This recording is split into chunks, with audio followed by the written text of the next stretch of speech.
Hey guys, Nick here, and today I'm going to be doing a review of the AVerMedia Game Broadcaster HD, which is one of AVerMedia's high-definition PCI Express capture cards. Now, I have the card here. I'm going to start off with the pros and cons of the card. Now, the biggest pro of this card is that it supports 1080p capture. Now, there are only two devices that I know of right now that support 1080p capture. That would be the AVerMedia Game Broadcaster HD, which is this here, and AVerMedia's Live Gamer HD, which also supports 1080p capture.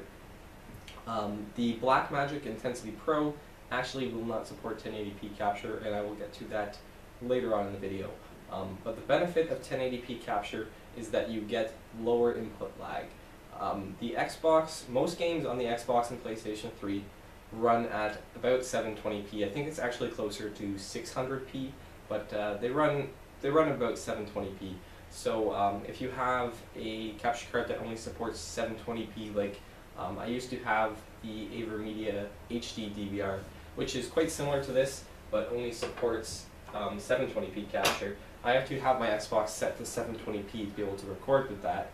And what this does is will add input lag, because the Xbox is giving out a 720p picture, and my monitor is in 1080p, so my monitor has to upscale the image to 1080p, and when it scales this image to 1080p, it adds a bit of input lag. It takes a bit more time, and then it's a little less responsive when you're playing. Now, a question some people are going to have is, since the Xbox produces the game at 720p or 600p, doesn't the image have to be scaled eventually? Well, yes it does, but when you set your Xbox or PlayStation 3 to output a 1080p picture, it scales the image for you, and it's much more efficient than your monitor at scaling the image. So you will get a slight bit of input lag because your Xbox has to scale the image, but it's less input lag than your monitor. So being able to play in 1080p, you will get lower input lag, which is a big deal to some people, especially people who play fighting games or first-person shooters, where you need to have good timing, and input lag can really throw you off. Another pro of this card is that it has HDMI, VGA, and RGB inputs. Now, I recommend that you only use the HDMI or VGA because the whole component issue, like I really don't like component cables, and they will only support up to 1080i, which is an interlace signal, which I think doesn't look that great. Otherwise, you have to do 720p, which once again will add input lag, assuming that you're playing on a 1080p display, which you should be. Also, most displays that support component cables are televisions, and televisions generally tend to have more input lag than monitors do. So it's ideal to play on a monitor, preferably with HDMI or VGA. Some people say that VGA gets slightly less input lag because it's an analog signal versus a digital signal, but honestly I don't think that that makes any difference at all. I personally prefer HDMI. Another big pro of this card is that the quality is very good, especially when you record over HDMI. You can record. Another pro of this card is that the quality is very good, especially when you record over HDMI. The price of this card is also very good. It's around $150, which is relatively cheap compared to the other options on the market. One con of this card is that it is a PCI Express card, so you have to have a PCI Express X1, X4, X8, or X16 slot open in your computer to be able to use this card. Which is an issue for some people. No, you cannot use it on a laptop. Too many people have asked me that. You can't use this card on your laptop. You have to have a desktop, and you have to have an open PCI Express slot. Now, this is a problem for some people, as you know, they play Xbox in their family room on their television, and they're not near their computer. Well, then this probably isn't going to work for you. Then it's probably not the best choice for you. But if you have your Xbox near your computer, then this is a very good choice. It's cheaper than the other options there are, and personally I think it gives better quality, as well as allowing you to be able to play in 1080p to get the lowest input lag possible. Another problem is that it doesn't have any outputs. It doesn't have a pass-through like the Blackmagic does. or the new AVerMedia card, the Live Gamer HD, has a pass-through. So you have to get an HDMI splitter or a VGA splitter to be able to use this card properly. You can use it without a VGA or HDMI splitter, but you will get a lot of input lag. Like it's pretty much unplayable if you try to use this without splitting the signal. When you split the signal, you send one signal directly to the card and then the other one directly to the monitor, so that you get no input lag or very little input lag.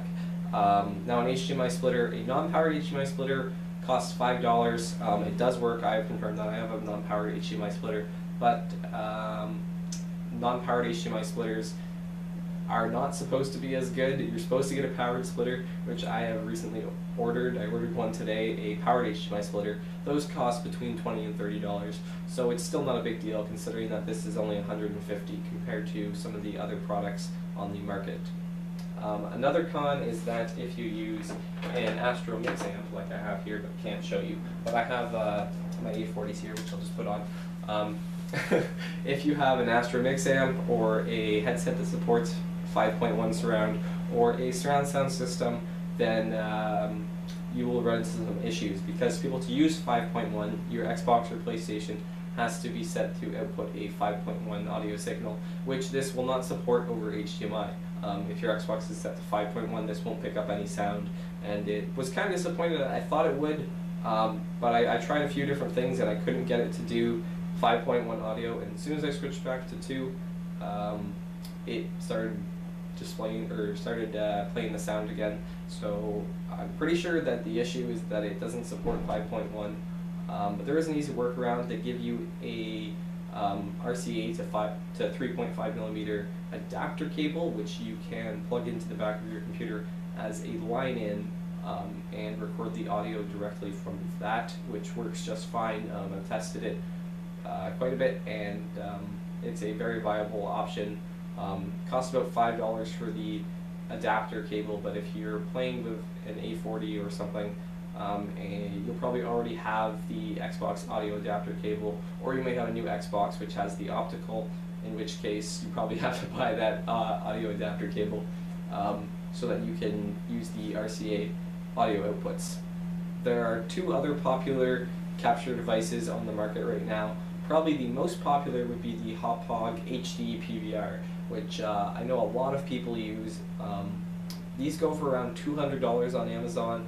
But the downside to this is that you have to record using component cables, which means you have to play using component cables. And if you're playing with component cables, it probably means you're playing on a television, which has more input lag than a monitor, and you're playing in 720p or 1080i, so you don't get to play in 1080p. The benefit of it, though, is that you don't have to have a desktop. It does the compression itself, so you can plug it into your laptop and record using that. It's a lot easier to use than this. This isn't really that difficult to use. All you have to do is have a desktop, but if you don't, then the Happauge would probably be the best choice for you. I know AVerMedia has a product similar to it. I haven't tested it myself, but it probably works quite similarly to the Happauge.